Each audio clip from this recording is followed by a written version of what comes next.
እንግዲህ ማህበረሰቡ ደፍሮ የማያነሳቸው ጉዳዮች ውስጥ አንዱ ነው የአፍ ወሲብ። እንግዲህ ይህ በጣም ከፍተኛ የሆነ የጤና ስጋት እንዳለው ነው መረጃዎች የሚጠቁሙት።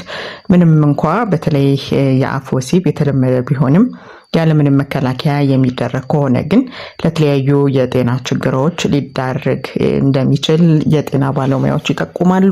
እንግዲህ ይህ ጉዳይ በተለይ በወጣቱ ዘንድ የሚዘወተር ነው። ስለዚህ እንደው ይሄንን ነገር ሲያደርጉ ምንም አይነት በሽታ አያስተላልፍም፣ በጣም ቀላል ነው፣ ሴፍ ነው በሚል ነው እንግዲህ ብዙ ወጣቶች በድፍረት ይሄንን ነገር የሚያደርጉት። ነገር ግን በጣም በቀላሉ ለተለያዩ የበሽታ አይነቶች ይዳረጋሉ።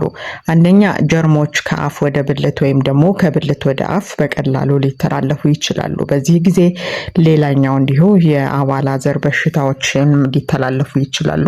በተለይ ባክቴሪያዎችና ቫይረሶች በአፍ ወሲብ አማካኝነት ከቦታ ቦታ ይዘዋወራሉ።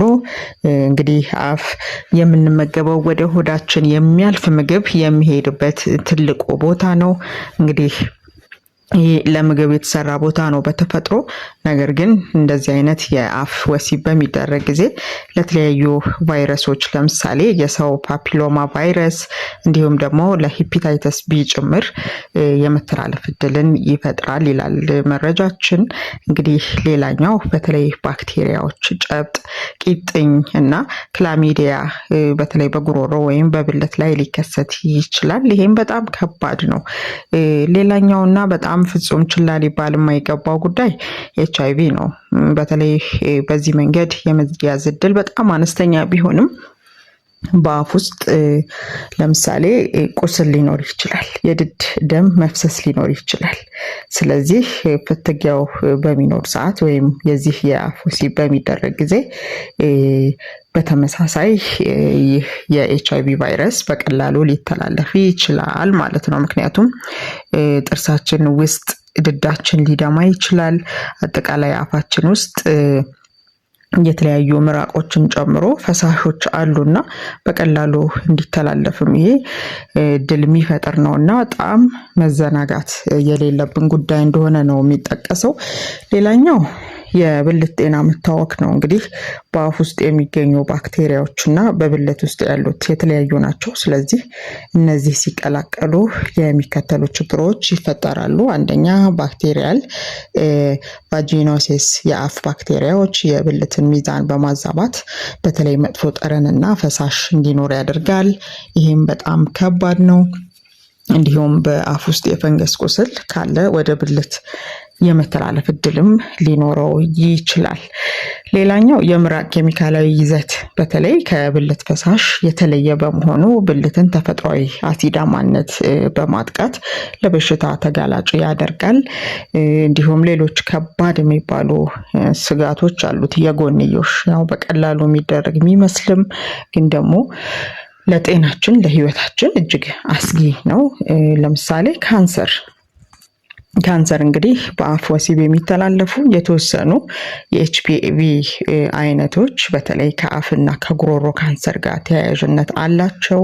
በተለይ የሆድ ባክቴሪያዎች ከአነስ አካባቢ ጋር ንክኪ ካለ እንደ ኮላይ ያሉ ባክቴሪያዎች ወደ አፍ ሊገቡ ይችላሉ። ስለዚህ እነዚህና መሰል ችግሮች በተለይ በአፍ ውስጥ ወሲብ የሚከሰቱ ከሆነ ምን እናድርግ? መፍትሄው ምንድን ነው? እንዴት አድርገን ራሳችንን መጠበቅ ይኖርብናል የሚለውን ስንመለከት መከላከያ መንገዶች አሉ። ለምሳሌ ቀጭን የላቴክስ ወረቀት ወይም ደግሞ የተቆረጠ ኮንዶም በመጠቀም ቀጥተኛ ንክኪ ማስቀረት ይቻላል። እንዲሁም ደግሞ ሁለቱም ጥንዶች ለአባላዘር በሽታዎች ምርመራ ማድረግ አለባቸው። ምክንያቱም የአባላዘር በሽታ ምርመራ ከተደረገ ያው ራስን አውቆ ጥንቃቄ ለማድረግ እድል ይፈጥራል። እንዲሁም ደግሞ ንጽህናን መጠበቅ በተለይ ብልትን በንጹህ ውሃ ብቻ መታጠብ፣ የብልት ውስጥ እጥበት ማስወገድ።